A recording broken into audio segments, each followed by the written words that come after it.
Welcome to the Lady Up America podcast. I'm Diane Canada, your host. I'm so glad you're here today. Thanks for tuning in. Ladies, we got to grow up. People ask me all the time, what do you mean by lady up? It means grow up. Grow up in your faith. We have got big problems in our world, big problems in our communities. We see these Goliaths all around us, right? Closing in. And we don't have near enough Davids. We've got too many people in their spiritual infancy. They're hiding in their tents, biting their nails, chickening out of everything. Meanwhile, shepherd boy David run into the battle line and saying, give me that Goliath, right? He sees him not in his own eyes, not with his own perspective. Because if we look at our Goliaths through that lens, we're going to sit back and we're going to say things like, well, what can little old me do with this big giant Goliath? No, we have to look at it like David did, in the strength of the Lord. The Lord is the one who works through us, the church, through us, the ones he loves. And he takes down Goliaths. Not us. We're not the ones taking him down. God does it through us when we are growing up in our faith, when we are surrendered to him, when we are obedient to him, when we don't see how it could possibly end well. But we choose to take that stand. We choose to run to the battle line, trusting that God's got our back and trusting that he's going to show up. A lot of us chicken out of things that God's asking us to do in all different areas of our lives, and it's got to stop. This is how the enemy is gaining so much territory. And I got to tell you, when it comes to this Tucker Carlson interview that he just did with Mike Huckabee, that's the glaring thing that I saw most, was the spiritual maturity of Mike Huckabee and the spiritual infancy of Tucker Carlson. Now, I like Tucker and I love Huckabee.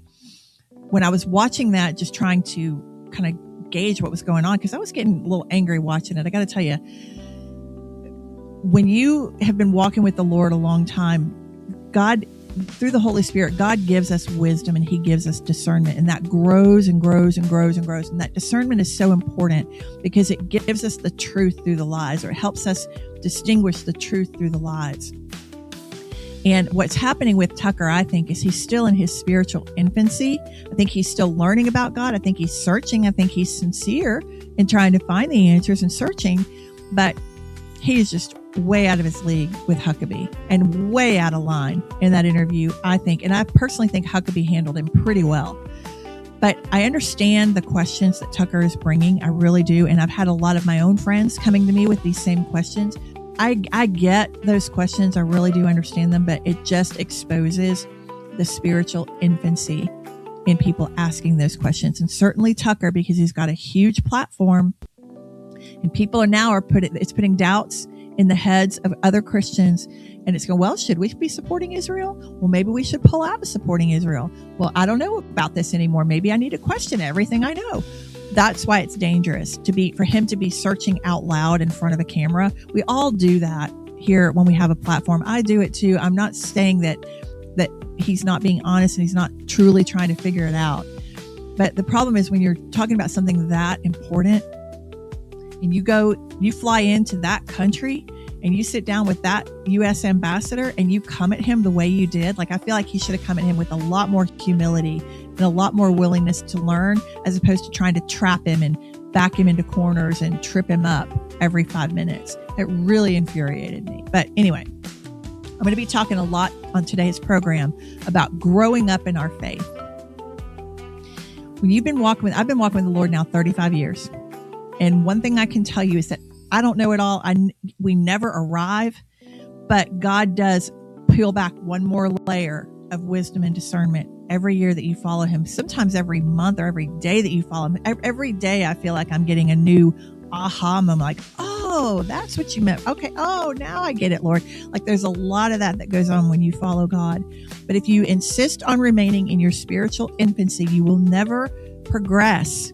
And God will not be able to trust you with those layers of wisdom and discernment. And we've got to grow up. So we're going to talk through our news headlines here in just a second. And then on the other side of that, I've got a very special guest who also is on fire about growing up in our faith. Trisha Fenimore is with me. She's got a huge platform on social media. She's been on my show before.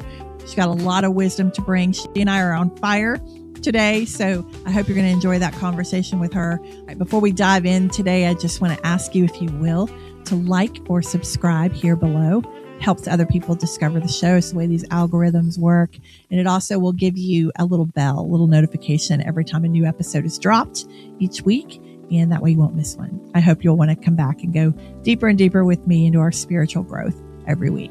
All right. I will be right back with Steve Gill. Taking back this house, taking back this town. Mama, don't back down. Just lay it up, lay it up, lay it up. All right, ladies, welcome back. We're going to be sitting and visiting here for a few minutes with our good friend Steve Gill. He is the founding editor and publisher at TristarDaily.com. We trust Steve Gill. He gives it to us straight. I love that. And I've already warned him that I'm fired up today about David Goliath thing. So he's forewarned. So please welcome to the show, Steve Gill. Hey, Steve. Hey, how are you? Thanks for having me. I'm good. Man, okay, the Huckabee. Can we, I know we probably have a lot to cover. I know we got blizzards. We've got Nancy Guthrie. We got a lot to cover. But this Tucker Carlson Huckabee thing is just so top of mind for me right now. And I'm sure it's having fallout like around not only our country, but around the world. You do a lot of international news. Can we just start there, please? Yeah, I've been on several Arabic stations in Doha, Dubai, Cairo, and a few others over the last several days. And they're all obviously very interested in Huckabee's statements. Huckabee was not speaking as a individual. He was speaking as the ambassador to Israel representing the United States. And while, as I told many of those stations, he is speaking from his evangelical faith-based perspective. Yes. He does not have, I think, the authority to speak on behalf of the Trump administration on that particular issue. And they were literally freaking out in the Middle East, I think overreacting to his statements to the extent that they appear to be a change in Trump policy, that somehow there's imminent military action to take all the territory from the Euphrates to the Nile and hand it to Israel politically and militarily. And I kept assuring them that is not the case. And I'm not a biblical scholar. I'm just a Southern Baptist guy from Nashville, Tennessee. But what I pointed out to them is that there is a difference in prophecy, which is contained in the Bible, and the political and modern reality. And while the prophecy contained in terms of God's promise to Abraham that his generations would take that land, I reminded them that his progeny, his children and grandchildren and those who have followed him include Christians, Arabs, Jews, Muslims. It is not limited to just the Jews of the time. And also the new covenant of Jesus presents a different category of the promise that at one point every head will bow, every knee will bend. That again is prophecy. So when, for the Jews, Messiah arrives, or when Jesus returns, that's when those prophecies will be fulfilled. And in my view, every knee will bend, every head will bow, which will encompass all that territory and more. So, I tried to ratchet it down. I told one of the hosts that when I was working in Washington for as head of intergovernmental affairs for the U.S. Trade Representative, I gave speeches around the U.S. and internationally, and I would regularly point out to my audiences that if I say anything that is a dramatic or even relatively important turn from current U.S. policy, I'm probably wrong. And I think Mike Huckabee should follow that advice, that if he says something that is a dramatic turn from U.S. policy, from what President Trump is directing, and it's just his personal view or his faith-based view, he's probably wrong in terms of U.S. policy, not maybe perhaps in terms of his evangelical faith, but you don't step out too far from the policies of the administration when you're representing the U.S. or the administration. If you disagree with our policies, you either follow the direction of the president or you resign. It's simple. You don't imprint your philosophy, your policy, and make that somehow U.S. policy. And I think that's where Huckabee overskied himself. But I think Tucker was also way over his skis in a lot of that interview as well. All right. Well, Steve, this is the thing that worries me, is when you start telling me that other world leaders took that very literally, and now they're potentially making defense plans, or at least talking to you about it and asking for clarification. I mean, that's dangerous. That's what's dangerous about Tucker doing this on a world stage like that while he's trying to figure it out. And the way that he baited Huckabee, I didn't like that at all. I just feel like it was very irresponsible to do on the world stage for the very reason like what you just said. Yeah, it was very much more of a debate approach to the interview rather than a conversation. And we always criticize some of the media on the left for trying to engage in debate rather than simply get information to make themselves the story rather than the person they are interviewing. And I think that's where Tucker kind of crossed the line there and was making the interview about him rather than what Huckabee had to share. Now, again, I'm when the host in these Arab shows were asking me questions, they kept talking in terms of, well, the evangelical, radical view is. I said, look, I'm one of those Christian evangelicals. I understand what Huckabee was saying. My problem isn't what he was saying and what his faith-based beliefs are. I share those. The problem is the platform from which he was speaking as ambassador to Israel from the United States. If Mike wants to go back to Arkansas, to Little Rock, Arkansas, and pastor a church there, fine. You can preach that from the pulpit all you want. But when you're preaching that as ambassador to Israel on a world stage, other countries are going to take note. Other countries are going to assume that you are speaking a new turn in policy representing the United States. And I'm really, frankly, shocked that he has not backed off from that, or that the administration hasn't clarified his terms. Because I will tell you, people in the Middle East are paying very close attention and believe this is a statement of intent rather than a statement of faith. Oh, gosh. Okay, so I never thought about it from that angle. So, because when I was watching it, it seemed to me like he was trying to explain that land, the promise to Abraham. It didn't seem like he was talking about current day, and because it feels to me like the Jews, when they were returned to that land in May of 1948, it felt like they got a reduction of real estate, like they got a reduced space of what they originally had. But are you saying that it kind of came across to them that Huckabee was saying that they should have because when Tucker was saying things like, well, does that mean they should get some of Jordan and should they get some of Saudi Arabia? Is that where you're saying that confusion came in? Absolutely, and you're right that when Israel was established, there were territories that have now been reduced. And one of the big hot topics that Huckabee is having to deal with, and that we're having to deal with, is the settlements in the West Bank and how you deal with Gaza and these other areas.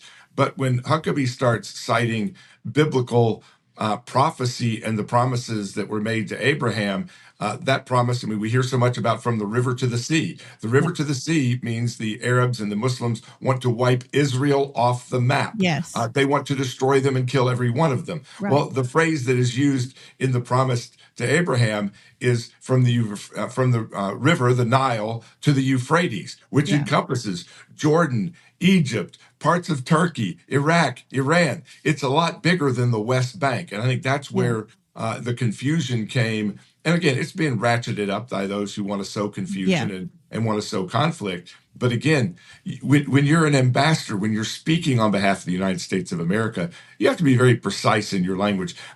Mark Twain once wrote, there's a difference in the right word and the almost right word. Lightning and lightning bug are close, but they are dramatically different. And when you start quoting the Bible and from the river, the Nile, to the Euphrates, that's a lot bigger territory than the West Bank. Yeah, I get it. I understand. That's a good point. Okay, I promise not to make our whole news segment here all about that. So what else is going on out there in the world that we need to know about? Well, closer to home, if you have family who are planning on spring break in Mexico or in Mexico currently, as I have friends and folks that have their relatives that are in Mexico right now, the cartels have controlled Mexico for a long time with the complicity of their president, with the complicity of their elected officials. They run Mexico, as President Trump has pointed out before. And now when we take out one of the lead narco terrorists in Mexico, we see their response where dozens of Mexican National Guard members have been killed, where they're burning and looting and taking over airports and threatening and perhaps taking hostages of Canadians and Americans who are in Mexico. It is a dangerous situation. And unless Mexico very swiftly and strongly takes control and starts dealing permanently with the cartel control over their country, I think President Trump will have no option but to do what it takes. And you have the president of Mexico saying, "Well, we really can't take on the cartels because that would violate their civil rights." It's like, I think when you start taking over airports, taking hostages, when you are letting your drug dealing run the country, I think we're past civil rights at that point. So, Steve, let me just ask you this, because you've been on the world stage for a long time. You've got a lot of perspective. What is the actual reality of the government being able to get those cartels under control? Because one of the things that comes up a lot in conversations with me with other people, when we're talking about Christians versus, the evil that goes on in the world, we don't think like they do. We don't have the depravity that they have. So because a lot of these people that are running these cartels are just beyond inhumane and will threaten their families, will threaten their babies, things like that. What's the reality of them being able to actually overpower them and overtake them? Could that actually happen in Mexico? It could, but you literally have to wage war, and again, war is horrendous, whether it's a kind of an internal civil war or a police action, or whether it's two nations going at it. It will be bloody and it will be difficult, but it is absolutely necessary because, as you point out, these cartels are beyond evil. If you're a police chief in a small Mexican town and the cartels are running drugs and sex trafficking and pedophilia through your little town, and they come to you and say, you can ignore this and you can take our payments, or we will kill your kids and your family, which is it? And not surprisingly, these little police chiefs, they don't have the support. They don't have the government. They don't have the military in their country backing them up. And sadly, this has crossed over into our country. It has crossed the border, and you have police officials on our side of the border who've been subject to those same kinds of threats. There are reportedly 600,000 cartel members in the U.S. today. And of course, the Democrats have shut down the government, so we can't be rounding them up, doing what it takes to eliminate them from our country, to remove them and deport them, and if necessary, kill them in the process of fighting with them, the same way that we're seeing those kind of military actions taking place in Mexico right now. And yet the Democrats have shut down our government. They've made all of us victims or potential victims of these cartels that are here in the U.S. And as we see what's happening in Mexico, we should be even more alarmed than ever and even more focused on the fact that the Democrats are literally anti-American in their policies, and they don't care about our families, our communities, where they would be stepping up right now to make sure that these cartels would be and are being eliminated here as well as in Mexico. Amen. I mean, I think at this point, it's pretty glaringly obvious that the enemy, I'm talking about Satan, has got his clutches fully in the Democrat Party. I heard a pastor say recently, and I wholeheartedly agree, I don't know how you can possibly call yourself a Christian and support that party at this point. And I think you said it on one other show, that there's no such thing as a moderate Democrat at this point. I mean, you got to pick a side.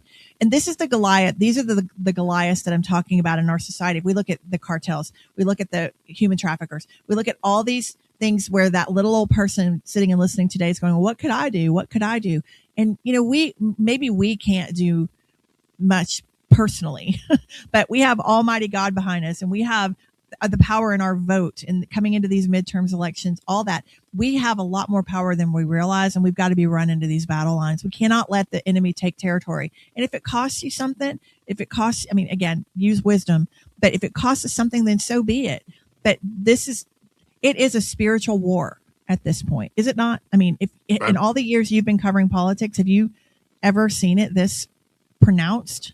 I think it's a more dramatic spiritual war. I mean, it's not right versus left. It's right versus wrong. It's good versus evil. And as you mentioned, we have, I believe, too many pastors who will preach from the pulpit, thumping the Bible on Sunday, and then go out on Tuesday or Thursday, depending on when the election comes, and they'll vote straight party Democrat because their great-granddaddy was a Democrat. Well, you can't preach the Bible on Sunday and then vote for the party that promotes late-term abortion, promotes abortion at any level, promotes transgenders, promotes boys in girls' locker rooms, promotes promotes Yep. all the abhorrent moral and cultural depravity that the Democratic Party supports en masse. Yeah. You cannot do that. So if you're in a church where the preacher preaches on Sunday from the Bible, but on Tuesday genuflects and bows down to the Democratic Party, you need to get your butt out of those pews and That's get out right. of that church and find the right Amen. church and the right pastor, because you're in the wrong one.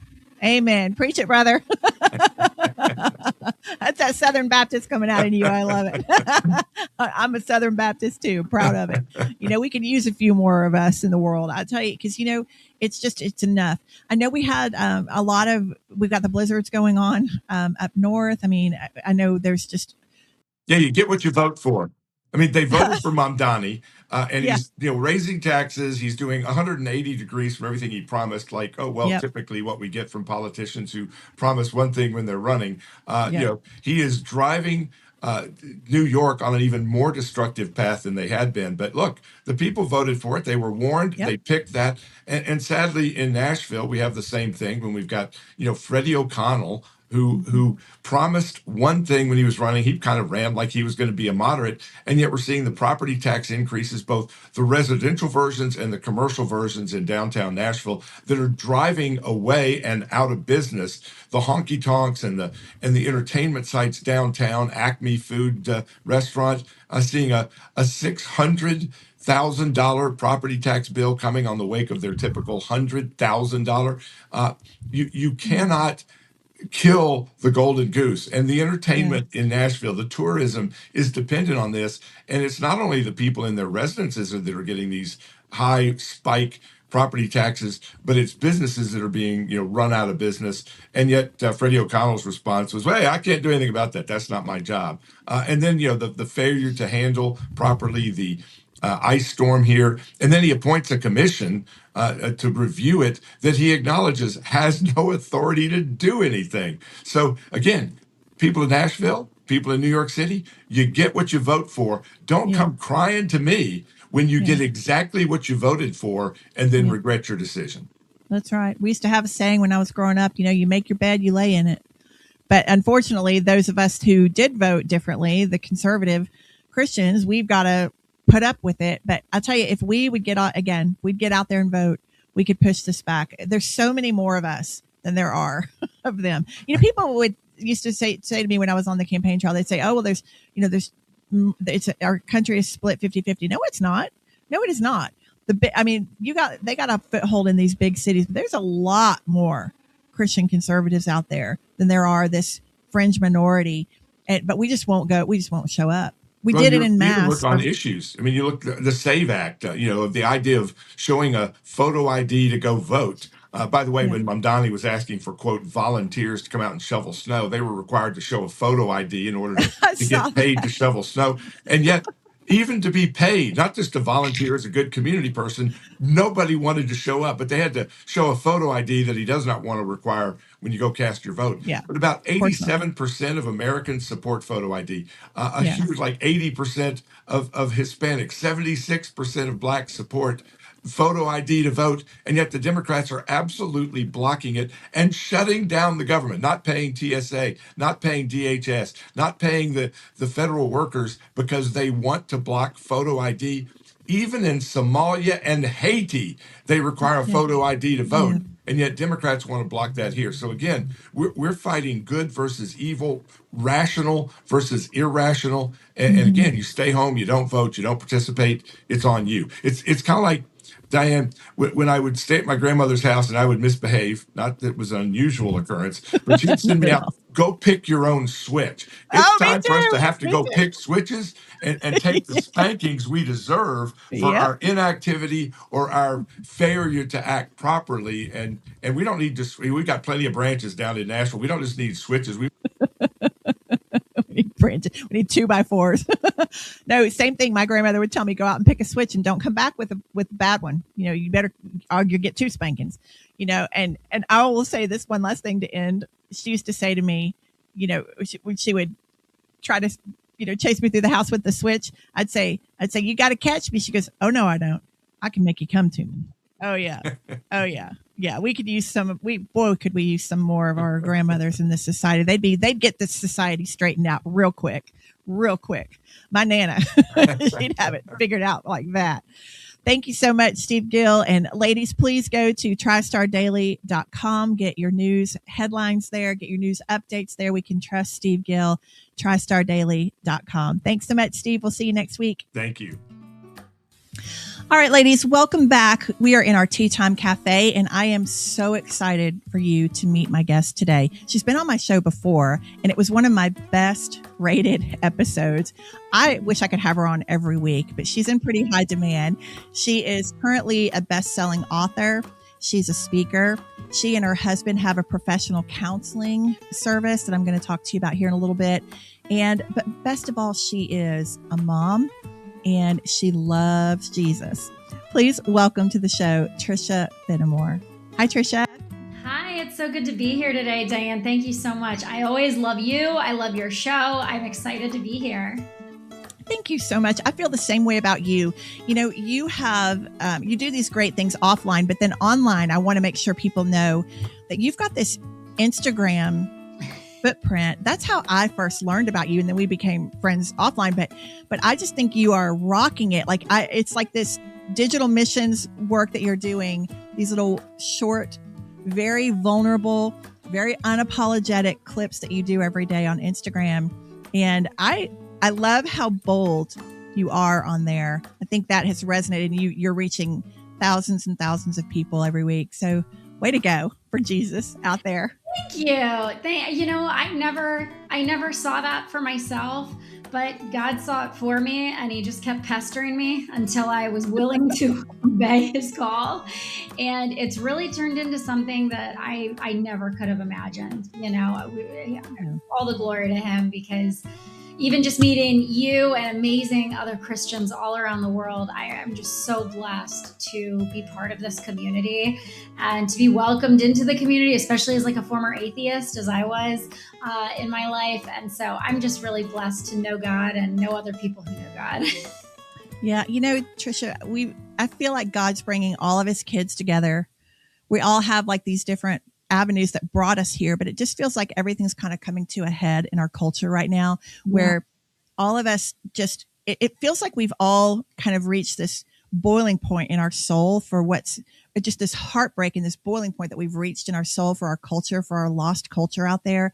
I know you share a lot of that sentiment too. And one of the things that you said to me recently that I want to dive into right away is that you can't be silent anymore about the cultural issues. Seems like we had pastors, we had Christian teachers, all that was sort of, they would talk about Jesus over here in this bucket, right? And then we had like the political stuff, the cultural stuff, and that was in this bucket. Right. But I see all this merging now. It's certainly been merging in my life. So I want to go into your story in a minute, but let's just talk about that. Let's park there for a second. Tell me your feelings on that. Look, maybe it's that I'm getting older. Maybe it's that my kids are getting older. But I can't see them as two separate things anymore, especially when politics so drives policy and culture and decision-making and just the general environment that we're raising our children in. For me, I hear often when I post politically, which I've recently started doing, there's this myth that Jesus was never political. And I literally have to withhold the urge to just be like, have you read this? Do you? Exactly. This book? Are you reading the same Bible I'm reading? Sorry. This book. It's almost astonishing the arrogance with which people try to smash you back into the box of like, no, we want nice, pretty, polite, good girl Christians. But we don't want you to speak the truth in a way if it makes anyone feel uncomfortable. And it's like, well, I don't know about you. Yes, he did it with love, but that's almost exclusively what Jesus did, because the truth is love. Allowing somebody to live a lie or be led by a lie is not love, even if it's tolerance. That's right. And so when Right. I see, one thing that I just cannot get over in our culture are churches with pride flags. We drove past one up in New York. We were up in New York for a family event. We drove past a church. I kid you not, it had more pride flags than it did crosses. And I'm like, what is and when you see things like out of New York, where they just recently signed into law medically assisted suicide, I don't know. I don't understand how Christians can stay silent in this moment.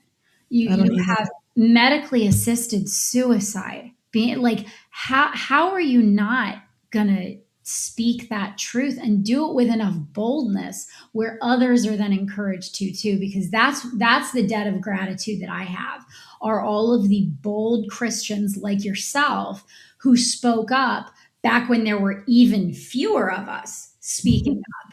Now there's more. To God be the glory, and hopefully there's more to come. But it's Yeah. like, the boldness of others is infectious. It And is. so if we can step into that and also become bold, then there's untold numbers of Christians who will have that ripple effect. And then all of a sudden we'll get back in the driver's seat of the culture in America, which is where Christians should have always been. And it's where we belong, because anyone else at the wheel is going to drive us off a cliff, as we're That's seeing. right. Well, I heard someone was on my show a while back, and they made the comment. They said, yes, there's a high cost to speaking up. It's going to cost you some friends, might cost you your job, might cost you some harm to your reputation, whatever. And you know what? It's always supposed to cost us something. It's Christianity. There is sacrifice involved with that. God said, be a living sacrifice for me. If they hated you, don't despair. They hated me first, Right. So there is a cost, but this woman said something so wise. She said, what's the cost if we don't speak up? Yes. And that's what she said she had to start weighing. What's the cost to her children, and her grandchildren if we don't speak up? And that's really where I come from a lot too, is I have a beautiful little 3-year-old granddaughter, and I think about, I'm fighting for her. Right. I may never see the, just like those characters in the Bible, they built something and they never saw the result of it. You may be building something now that you may not personally see in your lifetime, but it's going to be there for them. And if we don't get raptured first, which I think, I mean, the similarities are getting alarming. So be watching the clock. Right now would be a good time. But It gets like a storm here in Florida where we live now, and I'm like, is are these the clouds we were warned about? That's right. Any minute. But the pride flags on all you were talking about, how Satan has infiltrated like the Methodist Church, a lot of these churches. What was the one sin that God hates the most in the Bible is pride. I don't think there's any coincidence that, like, it's hiding in plain sight. I think I know I've referenced a lot of states here, and I've lived in a lot of states. I'm born and raised in the rural Midwest, in a little farm town where we were taught to be very polite, to not make any waves. And as a girl growing up into a woman, that served me pretty well, But when I mean to tell you, and I know that you can relate to this, and I know every woman tuning in can relate to this, the day I became a mother, something in me unlocked. Yes. Like something in me changed. Yeah. Because all of a sudden, things that were okay for people to do to me and ways to treat me, we're not doing that with my kids. We're not doing that this time around. Yes. And he filled me with this holy bravery where I truly believe that women, particularly mothers, are going to be this new wave of a bold Christianity in America, because we realize what's at stake. And for me, it's like, it's no wonder that the devil attacks motherhood so much, right? It's no wonder that in our culture, he is promoting this lie from the pit of hell that you'd be better if you weren't, and that you should destroy your children instead of be transformed by the blessing of experiencing your children. For me, I could have I can mark myself like a therapy connoisseur before I found Jesus. The amount of money, Diane, that I paid in I can relate. I can relate. Hourly rates. I'm like, honey, I had a child, and 90% of that was just, nope, not doing that anymore. And you don't get to talk to people that way. And we're not, Sure. and I say it with love, but it's like the bravery that fills you when you become a parent. It is no wonder why the devil is fighting so hard for young women in our country not to become mothers, because he knows how dangerous mothers are. Amen. Amen. I wholeheartedly agree. I say this all the time when I go speak to women's groups, that I think women, especially mothers, are the most motivated and the most qualified to win our lost culture back. The most motivated because of what you just said, our children and our grandchildren, like that instinct that we have to protect them. Yes. And to prevent bad things from happening to them. And so we do have a lot of that. But then we also have the qualification, like we have a culture driven by emotion now. Yeah. And we are the emotionally intelligent of the species. So women know, I mean, you know how to influence. If you know how to manipulate, you know how to influence. you know, it is interesting. So like, I'm in a very uniquely blessed situation. The more women I talk to, where my husband is so emotionally intelligent. I take notes from him, actually. Oh, that's good. Especially depending whether I'm in the Loodle phase or not. Like now we're getting into the details, but it's like, I think that everyone has that capacity, right? Yeah. I think that as a boy mom, of which I am, I think that capacity has been nurtured more in girls. And I'm not here to say that girls and boys are the same. Believe me, that all the scuffs and the dents on my wall will show you that it's not. The other day I was talking to a girl mom and she goes, she just didn't sit for the whole hour-long story time. And I'm like, the what? Like boys and girls are profoundly different. I think where it comes into play is finding what motivates them. Yes. Like if you can find what matters to somebody and what is genuinely important to them, you can make anything important to them because you'll know the way to talk to them. And I think that that's what's so important about speaking on political issues, but even more than that, more important than the politics, and I know that you know this because we're friends and I know this, is like, it's more important to talk about Jesus and the gospel and let the politics just be an expression of that. But when we can find that point of commonality of, oh, that matters to you. Okay, that's my in for how I'm going to talk to this person about the gospel. Like we can find that. And then the politics, why I avoided politics for so long was largely because I saw politics as a byproduct of your faith. I'm like, if I can get you closer to Jesus, your politics are going to follow. Like you can't just stay where you are politically.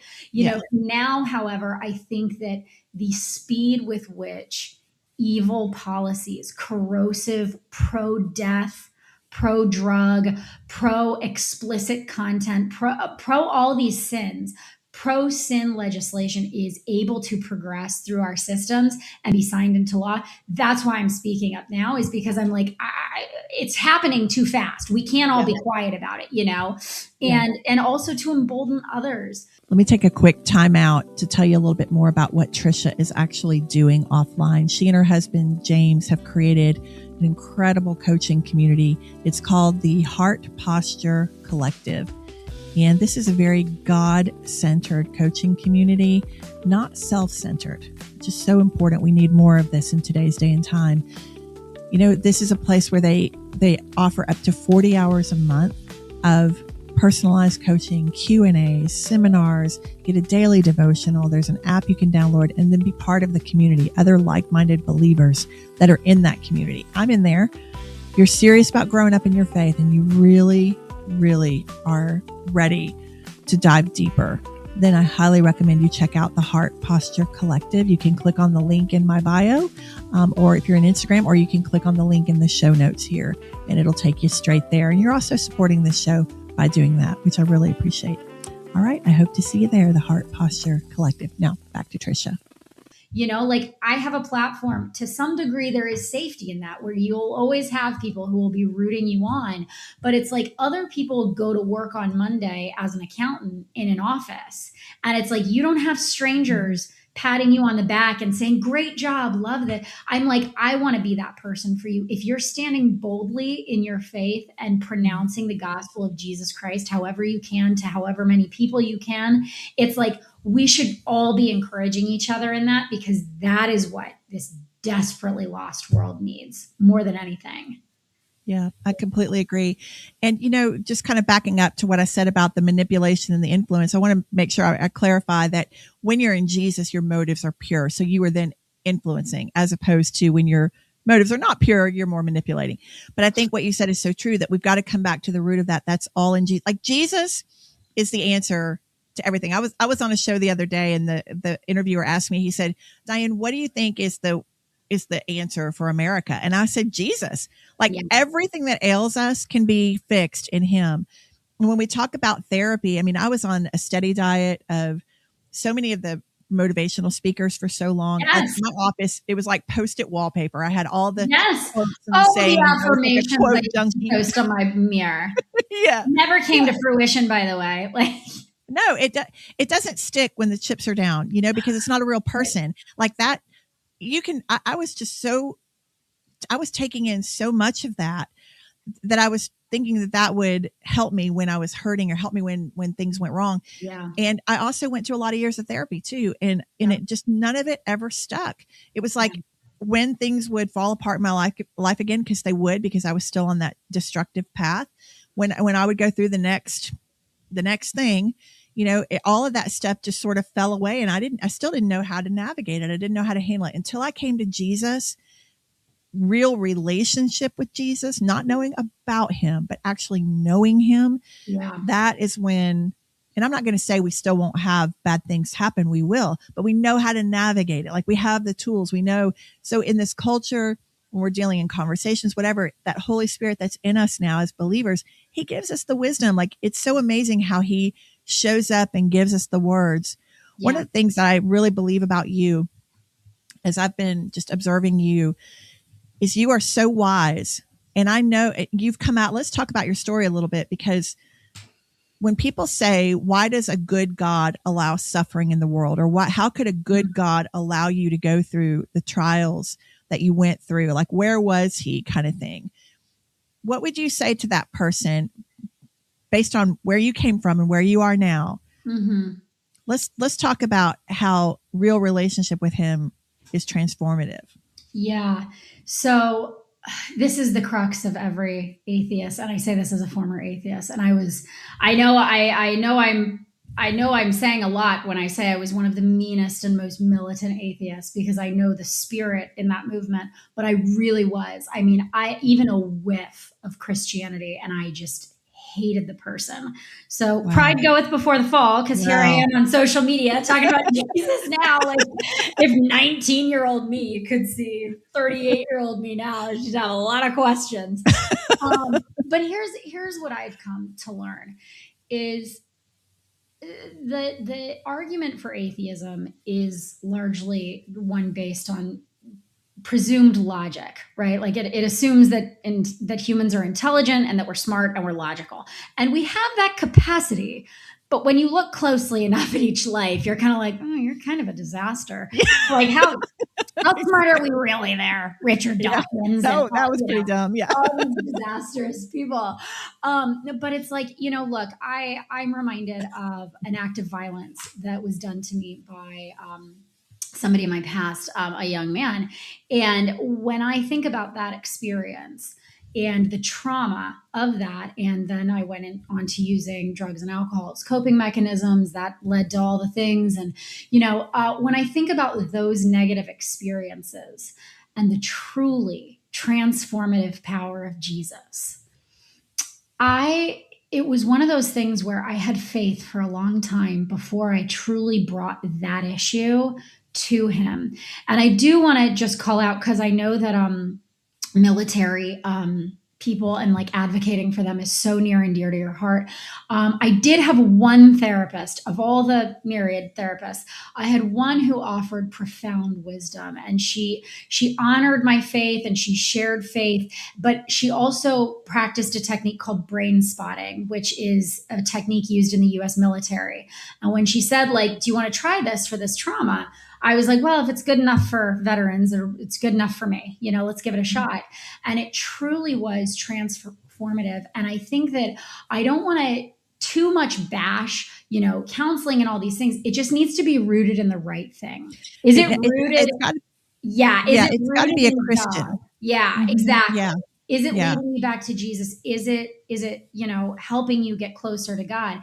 And after that experience, I then had a Christian mentor of mine, where, a lot of the anxiety went away, but not really. And I had, that was a helpful experience, but my life didn't truly change with regard to that event and that person in my past until I applied Matthew 5:44 to that person, which is pray for them. And that is something you'll see all over my stuff on social media. It's the name of my book. It's the name of the Matthew 5:44 challenge that we run each year through all of my accounts. You pick the person in your life hardest to pray for, and you pray for them nonstop. We dedicate 1 month a year, usually in the fall.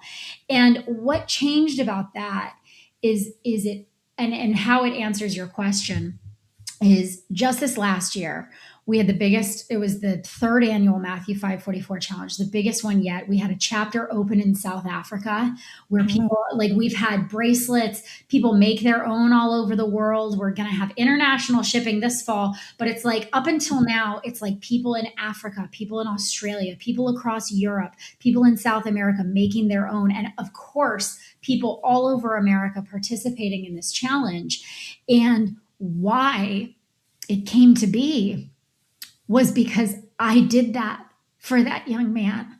I prayed for him for a month straight. And the freedom and the healing and the transformation that Jesus gifted me with out of just showing up obediently at his feet saying, yes, I will do this most difficult commandment. Because if you're like me, that's his most difficult one. He's got some hard ones, but it's and to show up in prayer and not just I hope they get stuck in traffic and, hope they get stuck in a rainstorm with a wire umbrella type prayer. Because that's how it started. And then Christians were like, sweetheart, no, honey, no, this isn't it. You need to pray for everything you want in your life for that person. And watch the resistance in you. I would pray for his financial prosperity. I would pray for his physical health. I would pray for the quality of his relationships through gritted teeth and white knuckles, because I didn't want that for all the pain that he caused me, until finally it was God just opened a window and allowed me this freedom, because at a certain point, God showed me, yes, something was taken from you, something that you can't get back, but you have also given away so much after that has hurt you in so much more profound ways and for longer than he ever could hope to. At what point are we ready and willing to not look behind us in holding on to these things, not look beside us in comparison to everything else, but only look up to him and say, yes, I will follow you and I will trust you to heal me. And when people say, why do bad things happen? And I think about that. And I think about the fact that I am in recovery for addiction and alcoholism, and almost 14 and a half years by God's grace since 2011. And whenever I start going down the question of why was I an alcoholic? Why was it nurture? Was it nature? Was it something I could have prevented? Was it, something that happened to me? Why was I an alcoholic? I'm reminded of the story in the Bible of the blind man who was born blind. And the disciples asked Jesus, why was this man born blind? Was it his sins? Was it his family's sins? Was it his parents' sins? His ancestors? Who? Why? Why was this man born blind? And Jesus, before healing the man, said he was born blind so that the glory of God might be made manifest in this world. Yes. And it is I serve a God who is big enough to heal and transform even all of that. Yes. And the ability to serve as a testimony in this world that so desperately needs him. Yeah. What a privilege. Yes. What a privilege that I have been counted. I'm not worthy, but through him, he makes me worthy to be that testimony to people, And I had some woman come up to me. I didn't have my signature black winged eyeliner on, and I had like a big messy bun, and I was out in public, and she heard me talking, and she comes up to me and she goes, "Has anyone ever told you that you look and sound a lot like Trisha Fenimore?" And I was like, that was like a first, where normally it's like, "You look like my cousin back in Iowa." And I'm like, I know, I have a very Midwestern look. But it's like, I said, I held up my water bottle to her and I go, "Oh, actually, I am her." Like, and she just burst into tears and she goes, "I'm 8 months sober because I found you on social media and I started praying." And it's like, you want me to focus on the bad things in my past when he can take even those and reward me, bless me with moments like this? Yeah. I am not so ungrateful that I could ever do that. And we have a heart for people going through those seasons of suffering now. Obviously, we have a responsibility and an obligation as Christians to show up for them in the ways that he has called us to. I think that's one of the devil's greatest tools in the modern age that I think of, is just the pure overwhelm of evil. You've got people coming after kids, you got people coming after this, you got people coming after this, and all these different things. And as a Christian, sometimes you're like, "Oh my gosh, like I can't do all this." And it's like, no, you can't, but he can. But he needs us here to do our part in the individual application of the gospel in each of those avenues. I forget what the issue was, but there was somebody who was just on fire for serving a certain sect of the population, like a certain group. I don't even remember what it was, but I just remember looking at them in awe, thinking, I am not inspired to do anything for that cause, but I'm so glad you are, because I'm not. I'm inspired to help the causes that I'm inspired to help, like women who are vulnerable, like who have been victimized through things like abuse and things like that. Obviously, addiction recovery and sobriety and stuff like that. Former atheists, like these are causes that I'm so passionate about. But we don't all get the same passion from God, because it's meant that if we all act, then all the things can be solved. But none of us single-handedly can solve everything. But we all can do something. And there's no justification to do nothing anymore. You have to do something. That's right. And that's such a good point, to stay in your lane of what God gives you to do, to not try to affect lots of different things. Like I used to think that too. I used to think that I needed to show up for everything, and you can kill yourself. You can wear yourself out doing that. No, you're just supposed to, it's not that you don't have a heart for those things. And if you can afford to write a check, and then by all means do it. Right. But as far as what we're called to personally get involved with, we have to be very careful to only go into those places that God sends us. And one other thing I wanted to say too is, when I love this story, because it's exactly how I feel about, when we come out on the other side, it's such a source of inspiration for somebody else who's still in it. But I think the suffering and all of that we go through, sometimes the worse suffering, the better, because then the transformation is that much more profound. Right. And God could trust us with it. Yeah. I always am asked, what do you mean by Lady Up? Lady Up America. What is that? And what I mean by it is grow up in your faith. This, I'm just going to enjoy my life and I just want all the blessings, but I don't want to have to do anything. I don't want it to cost me anything. Like we were talking earlier, I don't want to have to, suffer for anything. Yeah. No, you know what? Nobody suffered more than Jesus Christ. Right. He demonstrated sacrifice for us. We are to be living sacrifices. So that means that when it's hard, forgiveness is really hard. And I'll tell you my own walk too. I didn't start getting that peace in my soul until I started being obedient when it came to forgiveness and praying for the people who had hurt me. You are so right about that. And that is a huge part of growing up in our faith. As long as we sit and throw our little tantrum and say, nope, I'm not going to do that. You don't know what they did to me. What they did was just too bad. Well, you know what? The very people nailing Jesus to the cross, he forgave.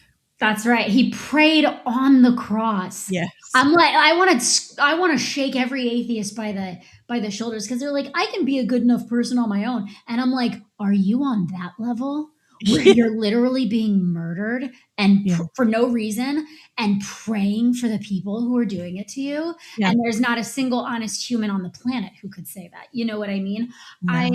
I agree with you. I think that our lives, like our difficulties, are preparation for the calling he has for us. You know, I'm reminded of, I was going through a difficult time with anxiety, which is something that God has recently, like I've been free Good. from panic attacks for 2 years now, which is incredible because my first one Good. was in first grade and they never stopped from there until 2 years ago.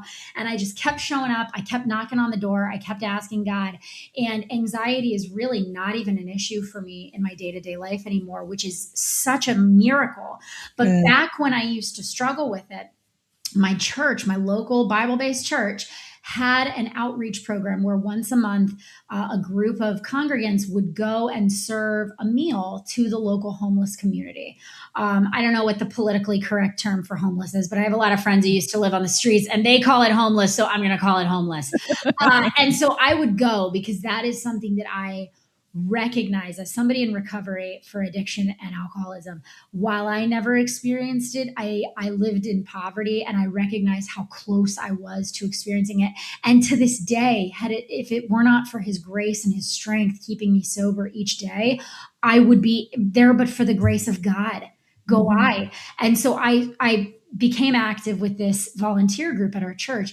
And every time I would go, I would never want to because it was always inconvenient. The kids needed dinner and then it was going to be bedtime when I got home and there was just no stopping. And I was a young mom and with a young mom, or, responsibilities, but I kept showing up. And in that, I kept learning. I would learn that we would all be responsible for bringing certain foods. They would bring things like bananas and oranges and hard-boiled eggs. And it was like so great. And everyone was so appreciative of the healthy food and the ministry being done there. But I heard whispers of, well, you can't bring things like apples because their oral health is so bad because these individuals are living on the streets. They're not visiting the dentist. They're not even, brushing their teeth. They're not maintaining that aspect of their health.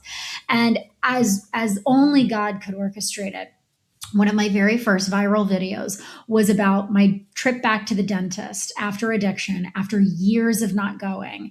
And I was so nervous and I was so just gripped with, I didn't know what they were going to find. I mean, I hadn't been to a dentist in years. And this kind angel of a dentist in Midtown Manhattan just looked at me when I was like, I literally started crying. I go, I don't know what you're going to find. I used to struggle with eating disorders. I was an alcoholic. My life's been a disaster. I haven't had time to get to the dentist. And I was just, I don't know what you're going to find.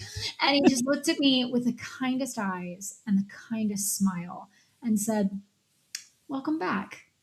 And just had the most beautiful experience there. But having that experience prepared me because then the next time I showed up to that volunteer commitment, you can buy cheap toothbrushes in bulk out of Amazon and they come with little tubes of toothpaste. And so instead of bringing bananas and all of this, I brought that and people were like, we never thought of that. Yes. And so then I started showing up month after month and people had taken the reins and they were bringing even nicer toothbrushes and like super fancy toothpaste. And like it became its own thing. And it's like we were given our hardships to prepare us to serve others who we can introduce him to. And that's the avenue. And if we all got a little less comfortable in our lives to drive the half hour, even though I'm going to come back and I knew my kids weren't going to be in bed because it was a mix up of the bedtime routine. But it's like, I never left that commitment worse than when I arrived it. I always left it better. And that is the power of the servant's heart that Jesus tells us to do. And that makes us all, not politicians, because God help us if that were the case, but it makes us all politically active. We can all show up for issues in our community. You don't have to do it with some elected position behind you. You don't have to do it with lobbying money. You do it as in the heart and the strength and the ability of Jesus. And knowing that that's more important than any of the other things anyway. That's right.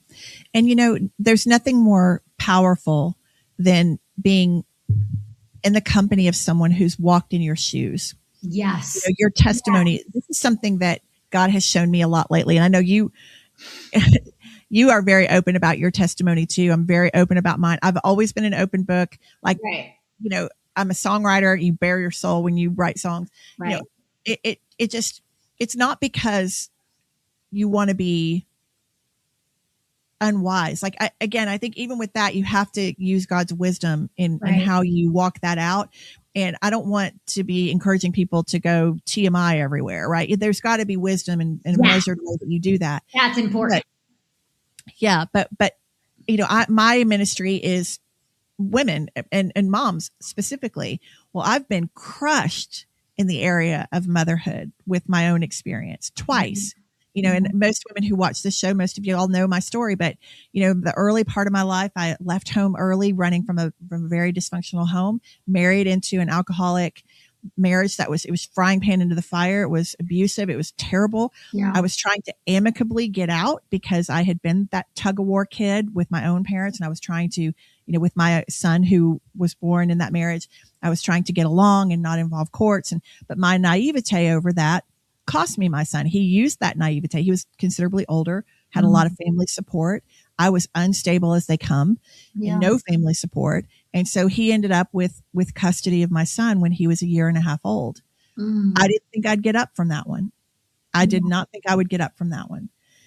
And that is the point when God came into my life. That was enter Jesus right there, because I was circling the drain in pain over that. Well, I can imagine. A pastor came to the house where I was staying. The girl that I was staying with had him come, and he sat on an ottoman across from me on the couch. And he said, "Has the world beat you up enough?" Oof. He said, "Have you had enough?" He goes, "If you need to stay out there, take a couple more laps, then you do it." He said, "But if you've had enough, Jesus is here." And here's the thing. Was that nice and polite of that man to say? No, but he was bold and honest. And he, very honest. Yeah, like when he held his hand out, Trisha, it was like Jesus was holding his hand. It was like somebody throwing me a lifeline. Absolutely. You know? And I took it and I fell apart like a baby. And I want to tell you, it's not like my life suddenly got perfect from there. I still had a lot of layers of that onion to heal through. Of course. But there was an immediate, like you said, it was like immediately something kicked in me. It's almost like when you become a mother, that same kind of feeling, like all of a sudden when you become a mother, there's just another gear that you get. Yeah. That's sort of what happened to me when I gave my heart to Jesus too. It was like, I just suddenly had the will to live again. I had the will to get up and try. And I started having all this favor in my life. I went and applied for this job that I really needed, but I was completely unqualified for in management. And I got the job. Grace of God, favor of God went before me. There was no possible explanation for that. Right. But the point is that was the first crushing. And I never did get custody of my son back. I fought like a beast for every like any mother visitation that I could get. So I was up and back and forth. He moved him 1,000 miles away to Wisconsin. So now I have to fight. Now I've got to pay child support, and I've got to support myself, and I've got to make these trips 1,000 miles away. But you know what? I worked my butt off. It turned me into that work ethic kicked in. Right. I could not have done that without God. And every 6 weeks he and I were together, whether I was up there or he was down here. We were on planes, trains, automobiles. Right. But then after all of that, to work our way through all of that and then get to the political race and then to lose him again over political ideology. So that when he got married and didn't invite me to the wedding, I was again in a fetal position in the middle of the floor. Didn't think I could get up from that one. But I had a friend who was a prayer warrior, and she called me that day and she goes, "Oh no." She goes, "I command this." She was like praying like she was like casting that enemy out. Yeah. And again, like you said, you feel the window open and you feel like, okay, I can do this. I can get up. I can do this. And God just holds you and he blankets you in his comfort, and you learn to navigate it. I started speaking the scriptures out loud, but this is what I'm talking about. Like, you know, for you, it's working with the atheists and the people who've been through addiction and all of that. For me, it's working with moms. Right. So if people say to us, and I know women are thinking this that are watching, they say to us, well, what qualifies you to be able to reach back and help these people? You're not a counselor. Like in my case, you lost your son. Who are you to be helping women? Who are you to be helping mothers? I'm the perfect person because I know exactly how it feels. Circle. 100% full circle moment, because I sit there and I'm like, how many therapists and psychiatrists and psychologists and whatever little flavor everybody gets with their titles, it's like, how many of those people did I sit in front of when I was struggling with addiction? And they were like, and when I would ask, because I would always ask, did you ever struggle with addiction? And the answer was always, no, but I've read a lot of books. I went to school. I know. It was not until the people who said, yep, and I know exactly what it feels like. And here's the roadmap out. It wasn't until I met those people, those Christians, that changed my life. I think that we are living to circle back to politics. We are living in what I refer to as an Emily Dickens culture. Is it Emily Dickens or Emily Dickinson? Emily Dickinson, the poet. Okay, so she's like this world-renowned poet, real fancy, great, love it for her. But the thing about Emily Dickinson is she never actually went out and did anything. She never lived a life. She like holed herself up in an attic and wrote a bunch of poems that sounded really good and made her look really smart about what she thought life was like.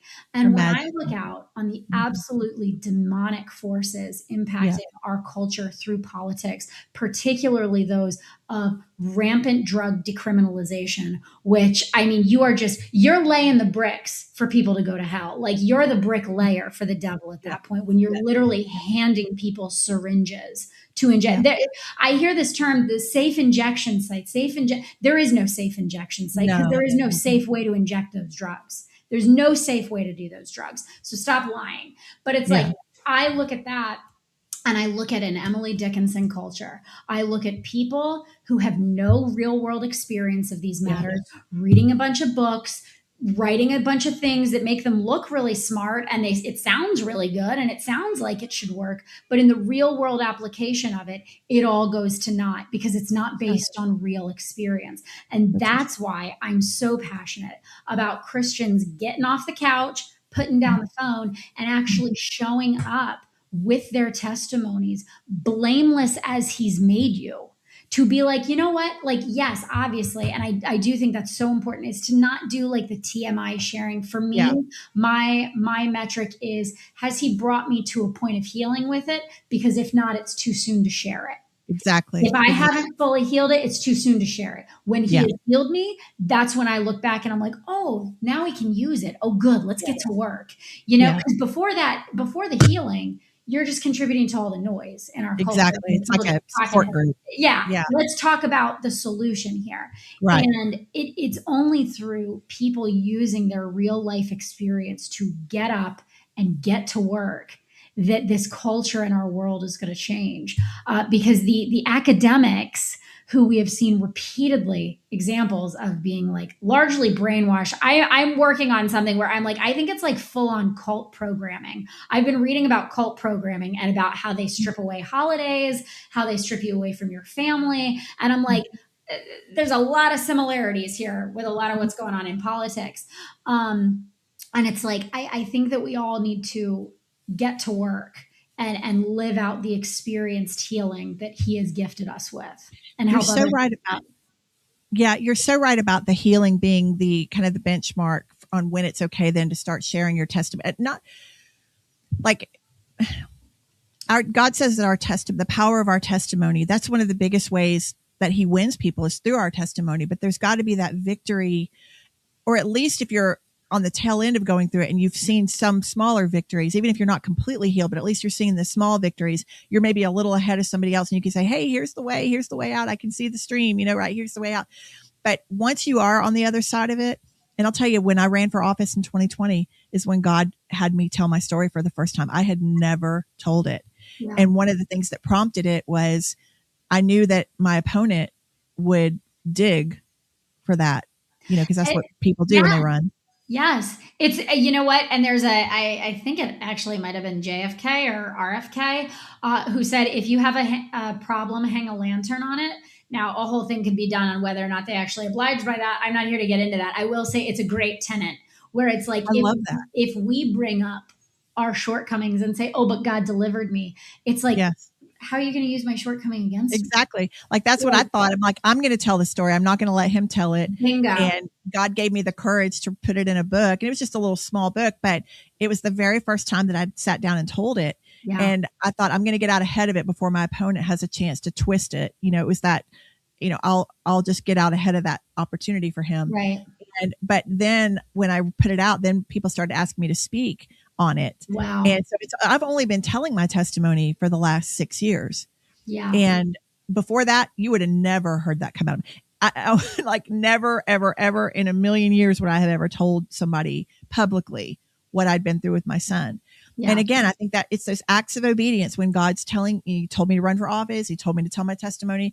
And over the last 6 years, I started to learn how to tell it in a better way where it's not about, oh, look at all these horrible things I went through and asking for pity and all that. It's not about that. No, it's the focus is on, look what he brought me out of. Look at what like there's no other explanation for yours or my peace and my total devotion to him and my total surrender to him and obedience to him. There's no other explanation other than my heart is fully surrendered.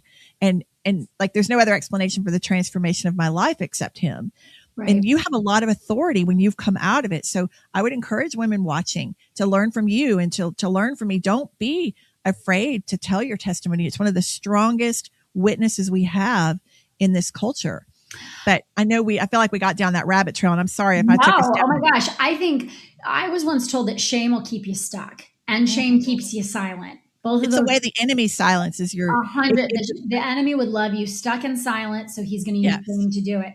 For me, coming out on the heels of addiction and everything that has entailed in my own personal life, it's like, are there things that I used to look back on in my past and feel deeply ashamed of? Yes. And the devil would hunt me down and haunt me with him at every opportunity until the day when the Holy Spirit arrived in my spirit to answer the question, what else did you expect?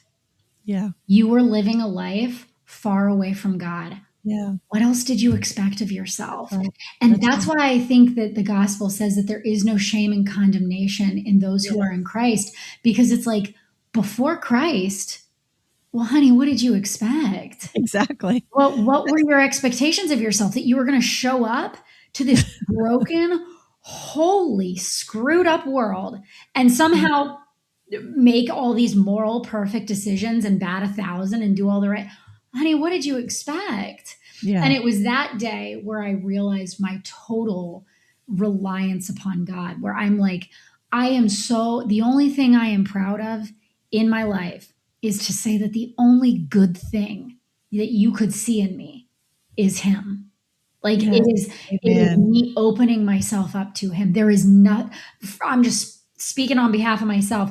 I am done with the illusion that I'm good. Yeah. Like this self-love culture that I'm like, I am broken and irredeemable and evil if it were not for him. That's right. Because through him, I am made whole, healed, redeemed, and forgiven. That's right. And that redemption. What else would you expect without him? Yeah, that redemption is the key.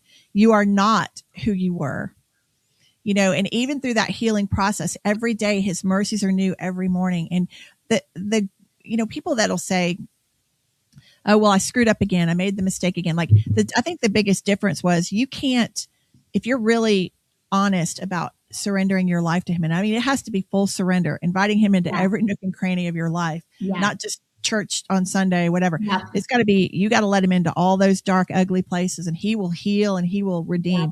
But it's not that you're going to have this perfect life once you accept him. It's just, you start to see the progress. You can no longer sin. You can no longer live in the way that you did and it not bother you really, really bad. So you can't, it's not like a pass to keep sinning. Yeah. It's just he transforms you a little bit at a time. I mean, so that was my redemption story with him. My surrender to him was when I was 21 years old. I'm 55, almost 56 now. Right. So 35 years, and I just now in the last 6 years feel like I have victory in my life. Yeah. Just even in the last, I will tell you this, I was thinking about this morning, Trisha. My son went through, he got married and went through that whole process. That's been about 3.5, almost 4 years ago. And I feel like I've had the biggest growth spurt in my faith since that moment. Yeah. So like the deep, and I've been walking with God a long time, right? Of course. But just in the last 3 to 4 years, it's like an exponential, because that was when that forgiveness came. And that's when I started really learning and obeying about the forgiveness. And that was what I was missing the whole time. I couldn't let things go. And I'll tell you this too. This is so important for somebody listening right now. Forgiving those people that hurt us is so important. And I went through this incredible process with a very trusted friend to do that. And then I got all the way to the end of it, and God said, you forgot somebody. And I'm like racking my brain thinking I thought of everybody I could think of. And God said, you need to forgive yourself. Yeah. And I just fell apart like a baby again. Like it never dawned on me that I needed to forgive myself for being in any kind of a position to have even lost my son like that. To be, I wasn't a bad mother or anything. I was just unstable. I just didn't know. I was naive, but it was, there were so many things though, because I wasn't walking with him, that I just didn't know and I wasn't aware of. But all of my life, I've made so many bad decisions that were my fault. I definitely had a lot in there that I needed to forgive. But did you go through that too for your own heart? Yeah, I mean, even after starting social media, like I would have people write me about the band t-shirts that I'd be wearing, and I would be like, oh, these super, strict and then a couple of years pass and I'm like throwing those t-shirts in the trash. I'm like, well, I wore that band's shirt, and like I get letters now where, my book, Pray for Them, it's a memoir. It's a very honest account of my walk through atheism, through addiction, through racism, things like that. And there is some profanity in the book because that's who I was before God. And the book also addresses me trying to overcome that, but it's hard. And I look at it now and I'm like, I'm so glad I wrote it the way I did, because people really get to see the journey from darkness to light of atheism to faith. But it's like, I would never write a book with profanity in it today. That's just me, and it's like, but it's a slow process of refinement and growing closer to him. Nobody starts off an expert. Paul, one of my favorite verses in the Bible is Paul wrote in 1 Timothy 1:15, but this much is sufficient to say, and this much is everlasting to say, that Jesus Christ is sufficient to save all sinners, of whom I am chief. And he was talking about himself. And this is the Paul who wrote like most of the New Testament. And he called himself the chief sinner among us. And it's like, I don't know about you, but I'm not on Paul's level.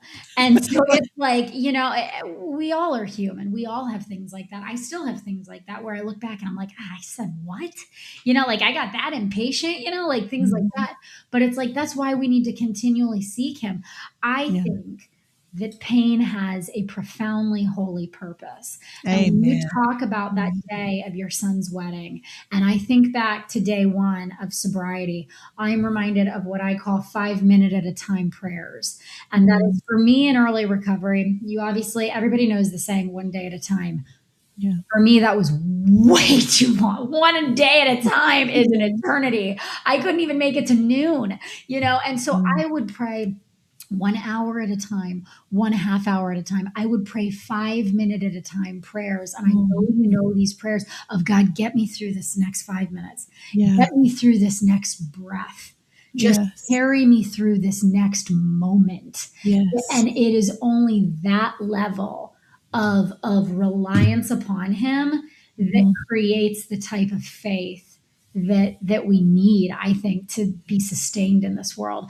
And it breaks my heart, because then I think about, my children, and I'm like, gosh, like they're going to have those moments ahead of them in life. They're going to have their 5 minute at a time days. And it like guts me just to think about it now. But I'm like, oh, but the glory on the other side of that closeness to him that you and I both know now as a result, and that beauty for those ashes. He is a good God. the God we serve. He is a promise keeper. And in my Bible, if I could just loan this practice to everyone listening on your show, I actually write, when I come across a promise in the Bible, I actually write the word promise. And I also do it with a warning. I write promises and warnings, and there are so many more than you can ever even imagine. But it's like, this book is filled with promises. Right here is one highlighted promise. Right here, you can see my note on the side margin. It's John chapter 15, verse 7. If you abide in me and my words abide in you, you will ask what you desire and it shall be done for you. That's a promise. But first, there's a caveat. If you abide in me, 5 minutes at a time, 1 moment at a time, and my words abide in you. And that's why I think one of the greatest things that Christians can do today to combat the evil and the darkness in our society is just read your Bible. Let his words abide in you and you will be shocked. When I started social media, I would pray and I'd be like, God, I don't know any Bible verses. I didn't grow up in a faith where I knew, but I didn't know any of them. I knew I didn't either. Cited John 3:15 or 3:14. Wait, now I'm blanking. John 3:14. No. Yes. 3:16. 3:16. I'm like, why am I blanking on that now? 3:16. And it's like, I couldn't even cite that. Now it just springs forth out of me in conversation, like just dropping, scripture. And it's amazing what he can grow. But I didn't start that way.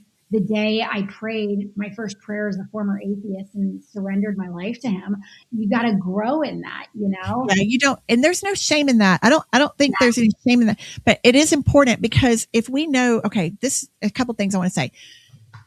We're looking at our societal issues.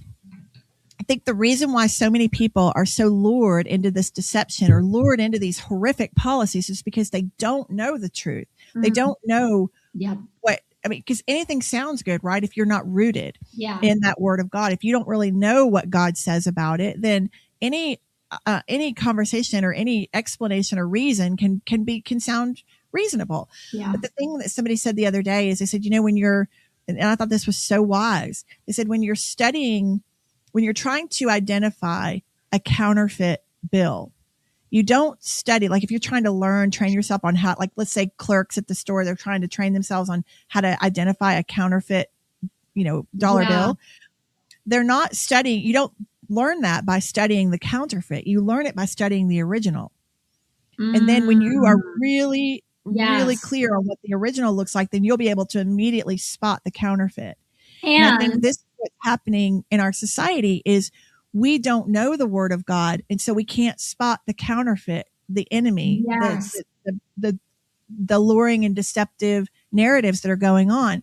And in our walk with God, I know initially, I don't know about you, Trisha, but like when I first gave my heart to him in that living room that day, I mean, and I had come from being raised by a pastor the first 8 years of my life before he left and my family blew up. But like that first 8 years, we were in church all the time. And I could quote John 3:16, but I went to Sunday school. I wasn't really in church, I wasn't really learning.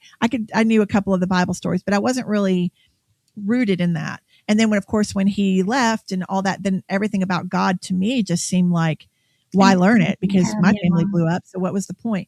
So at that point at 21, from that point to now, it took me a while to even be hungry for the scriptures, like to even understand that is living water. That is the way that we learn to discern the counterfeit from the truth. And now that I've been a steady student, and you can just start with a couple of scriptures. You don't have to read the entire Bible, right? I hope you will eventually, but you could just start with the New Testament or start with a few of the more famous, if you will, quotes in the Bible and research those and study them and understand the context they were said in and what they mean, and just grasp onto 2 or 3 of them, and start to let them sink into your soul, absorb them. And then when you have a competing thought that is not of God, you'll immediately know, no, that's not what God says about me. God said that I can do all things through Christ. That's right. And you bring it into submission. That's right. Yes. I think that's so important to know the original, because then it can never be distorted. One way in which to spot a counterfeit bill, I know, because I used to work a lot of these jobs where you'd get bills and you gotta examine them and give and one of the primary ways is you hold it up to the light. Yeah. And, Yeah. and all of a sudden it becomes transparent and you can see through it. And you can see if it has what it takes to actually be, a true point of value, That's so good. But yeah, I think that reading your Bible is the most important thing Christians can do today, because everyone's trying to pervert it. Everyone's trying to distort it. Get a real one. Get a translation that you're going to read too, not the one that makes you look fancy and impresses people. Get the one that the best Bible translation is the one that you read. The worst Bible translation is the one that sits dusty on the shelf because you never want to touch it. Like, well, I want to say too, Trisha, like get a real one, like the actual physical one in your hand, because now the new trick is they're taking the digital Bibles and they're starting to distort and leave things out. And I don't doubt that at all. I don't doubt. I've seen enough from AI where I ask, and I've seen enough. I don't put anything past anything. You get yourself a real tangible Bible and you read it and just watch what he can do with that and a sincere heart turned toward him. Change your life and agree. Untold numbers of lives. I could literally sit and talk to you all day. I love our conversation. We need to talk more because I love chatting with you. This has been a delight. I can't wait to share it with the people who follow my account. I can't wait to meet your listeners and re-meet them because it's been a little while since our first episode. So I'm excited to be back on. Thank you for so much for coming. Me. It's an honor. No, you're so welcome. Thank you so much for coming. I do want to let ladies know how they can learn about you. So you do have your new book, which hold that up again real quick, the Pray for Them. So this is my book, Pray for Them, the true story of a racist white Christian called to Black seminary. It sounds very scary. If you're scared by the title, believe me, I was very scared to write it. I did not want to write it. You won't find it's not crazy. It's all about Jesus. It's all about the transforming power of Jesus on a person's heart. I'll tell you just touching on that one last time, that someone's actual personal testimony is so much more powerful. Joyce Meyer was one, and whether people like Joyce Meyer or not, I will say she was the one person that got to me because she was not a pastor. She'll tell you, I was just a woman from Fenton, Missouri, who grew up in an abusive home. Her father, molested her almost her whole life. And now she had this ministry where she was so on fire for Jesus. And I wanted to know how she got there from coming up in that. So this book, this testimony of yours, and you've written other things, other books too, journals and things like that. So definitely I would encourage you guys to get Trisha's book. Also tell us about the collective. You and your husband. So the Heart Posture Collective is basically an oasis from social media. I don't know if anyone else could use one of those, but I know at a certain point I sure did. And my husband felt similarly. And we were like, you know what if we created an online community that was entirely Christ-centered? He's a Christian counselor and a Christian coach and gets, travels all over to speak on stages to people about things like fixing family issues, fixing career issues. He's a successful businessman. And we just decided to pool all of the abilities that God gave us and show up in service of other people to build a fellowship for any Christian who's looking for anything that'll take them from Sunday to Saturday. When they leave church, does church leave you? And we're like, let's build something that doesn't. It's got a mobile app. You can access it online. You can visit the heartposturecollective.com or just visit my page on social media. And I'm sure it's linked in all the profiles. But basically what it is it's a Christian community for believers. You get monthly coursework. There's live calls, seminars, coaching, counseling, Q&As. There's fellowship calls. There's over 40 hours of live events each month for people to tune into and really experience the body of Christ. And what I can tell you without exception is that it's the best group of Christians I've ever been a part of. It's really been astonishing. We're coming up on our 1-year anniversary. We're going to do a big relaunch. So get in now if you want that. And it's just an incredible group of people seeking to grow closer to God and doing it in a setting with no ads, no evil algorithms, nothing to pervert your focus. It's all just about Jesus, which is what it should be. I love that. And for those, and that's TrishaFenimore.com, right? You can visit TrishaFenimore.com. That's a little bit more robust. You'll see things like my shirts that we sell there. You'll see the books. You'll see the collective. Or you could visit theheartposturecollective.com. All right. And then on social media, if you are into Instagram, highly recommend that you go. Her handle is at Trisha Fenimore.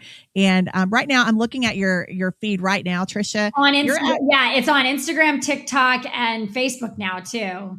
But you're just everywhere. But this is, as of today, 208,000 followers. I mean, again, not that we want to count it. It's not about not about that, but that's the size platform just on that one social media platform that you have. I don't even know what you have on TikTok.